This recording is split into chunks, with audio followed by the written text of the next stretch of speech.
में पढ़ लेना, समय तो उतना नहीं रह गया है, बट तो भी अगर जिन लोगों ने पढ़ लिया है तो वो विशेष रूप से देखना, ये सिलेबस में जो ये टॉपिक है, इन टॉपिकों को आपने पढ़ा है कि नहीं पढ़ा है, तो उन लोगों के लिए भी महत्वपूर्ण है ये, और जिन लोगों ने तैयारी प्रारंभ नहीं किया है उन लोगों के लिए भी ये महत्वपूर्ण है। ठीक है, तो ध्यान रखना सामान्य ज्ञान का जो पोर्शन है बहुत बड़ा है, जाएंगे तो आई थिंक आधा भी कवर नहीं कर पाएंगे। तो विशेष रूप से हमें यह ध्यान रखना है कि मध्य प्रदेश या मध्य प्रदेश में ही पेपर है, तो समझ सकते हैं कि मध्य प्रदेश का सामान्य ज्ञान पढ़ना हमारे लिए बहुत ही ज्यादा जरूरी है। तो हम क्या करेंगे, मध्य प्रदेश के सामान्य ज्ञान में कुछ टॉपिक पढ़ेंगे, जैसे मध्य प्रदेश की सामान्य परिचय पढ़ना। अब मध्य प्रदेश की सामान्य परिचय से हर साल क्वेश्चन पूछे जाते हैं, इस वजह से मैंने आपको क्या बोला कि मध्य प्रदेश का सामान्य परिचय अपने को पढ़ना है। तो मध्य प्रदेश का सामान्य परिचय हमने देखा कि मध्य प्रदेश की सामान्य परिचय में आप देख लेना कि मध्य प्रदेश में सबसे ज्यादा, सबसे कम, है ना, ये सारे चीजें, जैसे बोल दे कि मध्य प्रदेश गठन कब हुआ, कैसे हुआ, ये सारे चीजें आपको बहुत अच्छे से पढ़ना है। ठीक है, अगर मैं पूछ लूं कि मध्य प्रदेश की सबसे बड़ी जनजाति कौन सी है, मध्य प्रदेश का क्षेत्र के अनुसार मध्य प्रदेश में सबसे बड़ा जिला कौन सा है ना, तो बहुत सारे चीजें हैं, इसमें आप पढ़ लेना, 2 से 4 पेज है, आसानी से आप आधे घंटे के अंदर पढ़ सकते हैं इसे। ठीक है, मध्य प्रदेश के संभाग की बात अगर हम देखें तो मध्य प्रदेश के संभागों को पढ़ने के लिए सबसे अच्छा चीज ये है कि आप मैप लो और मैप के अकॉर्डिंग मध्य प्रदेश के संभाग को याद करो और उसमें कितने डिस्ट्रिक्ट पाए जाते हैं। ठीक है, जैसे हम बोले चंबल संभाग के अंतर्गत 3 डिस्ट्रिक्ट आते हैं। ठीक है, एक है श्योपुर, मुरैना, ठीक है, इसके बाद में क्या आएगा, भिंड आएगा। ठीक, तो इस तरीके से हमें डिस्ट्रिक्ट इसलिए याद करना है क्योंकि कभी कभी ऐसा होता है कि हमसे ये क्वेश्चन, बहुत सारे क्वेश्चन ऐसे पूछ लिए जाते हैं, जब हमें डिस्ट्रिक्ट या जिला ही याद नहीं रहेंगे तो हम क्वेश्चन को किस तरीके से बता सकते हैं। ठीक है, चलो स्थिति, अब मध्य प्रदेश की स्थिति कैसी है उसे भी हमें रिलेट करना होगा कि मध्य प्रदेश की स्थिति कैसे कैसे है ना। और इसके बाद में मध्य प्रदेश की जनजातियां जरूर पढ़ना आप, क्योंकि जनजातियों से क्वेश्चन आता है। ठीक है, जनजाति उप जनजाति इनके जरूर पढ़ना, अगर गौड़ जनजाति पढ़ रहे हो तो गौड़ जनजाति की उप जनजाति पढ़ना, बैगा जनजाति पढ़ रहे हो तो उसकी उप जनजाति पे ज्यादा फोकस करना, और मध्य प्रदेश में इनका योगदान कैसा रहा है उसके बारे में जरूर पढ़ना। कुछ व्यक्तित्व है, इन व्यक्तित्व के नाम भी आपको विशेष रूप से याद रखना है। ठीक है, हमारा कोशिश ये है कि 15 दिन में आपका सिलेबस जल्द से जल्द कवर हो जाए। ठीक है, इसके बाद में हमें पढ़ना है वन, क्या पढ़ना है, मध्य प्रदेश के वन। ठीक है, मध्य प्रदेश के वन के बाद पढ़ना है हमें परियोजना, फिर राष्ट्रीय उद्यान पढ़ना है और राष्ट्रीय अभ्यारण्य पढ़ना है।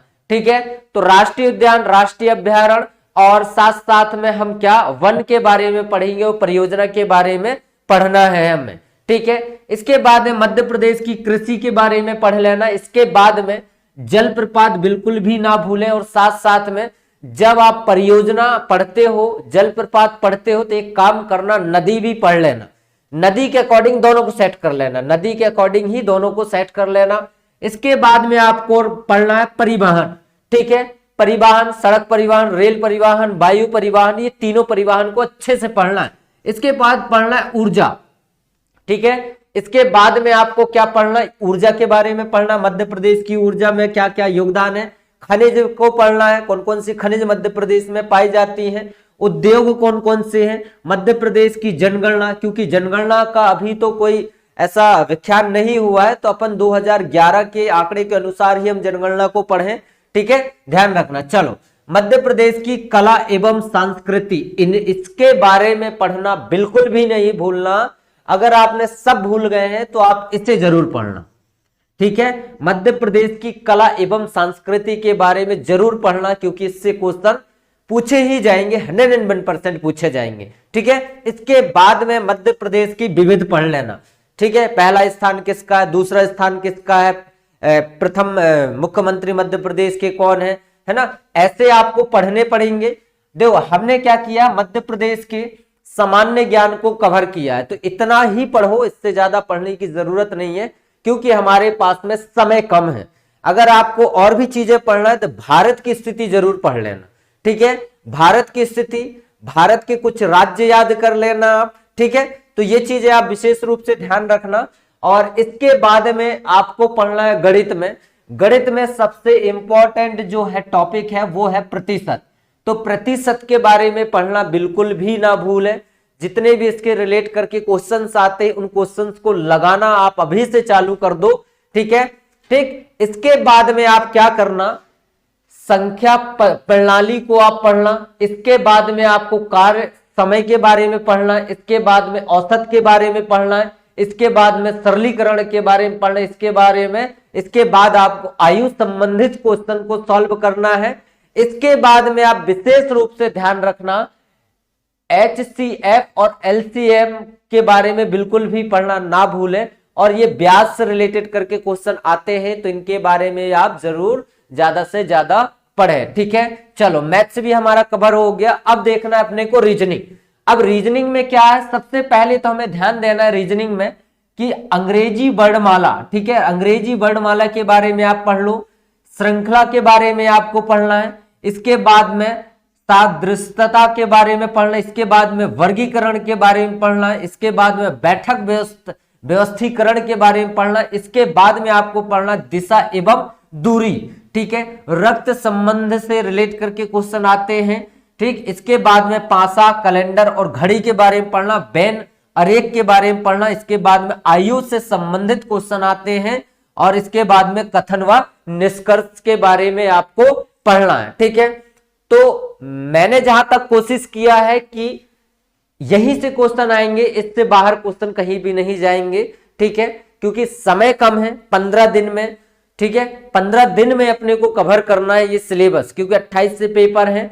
तो अपने को कोशिश करना ज्यादा से ज्यादा ये वीडियो को आप लोगों को शेयर करो, क्योंकि कुछ लोग ऐसे हैं जो पढ़ाई तो कर रहे हैं मगर कुछ ऐसे टॉपिक को वो अच्छे से पढ़ नहीं पाए हैं। तो ये बताओ उन्हें क्या भैया यहां से पढ़ो, ये तरीका है इसके लिए, ठीक है। अगर आपको मध्य प्रदेश कवर करना है तो मध्य प्रदेश के लिए आप अनुग्रह IAS एकेडमी चैनल फॉलो कर सकते हो, क्योंकि मध्य प्रदेश का सामान्य परिचय, जिला, संभाग, स्थिति, जनजाति, वन, परियोजना, राष्ट्रीय उद्यान, राष्ट्रीय अभ्यारण्य, कृषि, जलप्रपात, परिवहन, ऊर्जा, खनिज, उद्योग, जनगणना, ठीक है, मध्य प्रदेश की कला एवं संस्कृति और विविध, ये सारे के सारे जितने भी लेटेस्ट में एग्जाम होने वाले मध्य प्रदेश में, उन सभी को ध्यान में रखते हुए मध्य प्रदेश की सामान्य ज्ञान आपके सामने प्रस्तुत किया जा रहा है। तो ठीक है, और बहुत सारे सब्जेक्ट हैं, जैसे आप MPPSC की तैयारी कर रहे हैं तो MPPSC की तैयारी के लिए आपके सामने MPPSC मेंस के जितने भी टॉपिक या जितने भी सब्जेक्ट आएंगे उन सब की तैयारी कराई जाएगी। तो आप इस चैनल को फॉलो जरूर करना, ठीक है, और लोगों को शेयर करना बिल्कुल भी ना भूलें, ठीक है। इसी तरीके से और भी इंफॉर्मेशन चाहते हो तो आप चैनल को जरूर सब्सक्राइब करना।